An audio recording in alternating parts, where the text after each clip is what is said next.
What is going on, guys? Welcome to GregglesTV Daily. Let's get into the tech news. The very first story of the day is a new video editing program that was promised at the launch of the Galaxy S10 is finally available.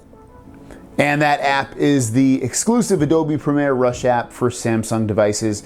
And again, it's available now. I've seen it in the Galaxy App Store, so on your phone, just go to your Galaxy App Store, or I've also seen it in the Google Play Store, so you can go there and download it. And basically, it's going to allow you to edit your apps and add more features and edit the audio. It's really a full-featured video editing app, so if you've been wanting to start a YouTube video or just edit your apps overall with you know, some grace and some dignity and make it look really, really cool, this app should be able to do that for you on just your phone or your Samsung tablet. And the last story of the day is about the Galaxy Home Mini. Now they're going to come out with the regular Galaxy Home size, that'll be bigger, louder, and then they'll come out with the Galaxy Home Mini.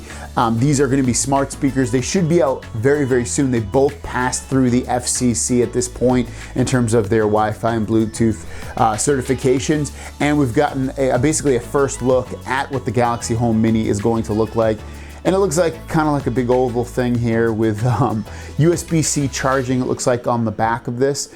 And at the bottom, it looks like it's got like a non-slip grip. At the top, it has controls for like the volume and the microphone and stuff like that. The design of it is it's okay looking. It's not the most beautiful thing. We'll see if this ends up being a device that most people want, especially with Google Home's already out there in massive amounts. And then also you've got Amazon Alexa Echoes out there, again, in massive quantities. So will this be a huge hit? You don't know, but anyways, this is what it's going to look like. Let me know in the comments down below if you're going to buy one. That is your question of the day. Thanks for watching. Don't forget to subscribe. New videos every single day. I'll see you guys down the road. Peace!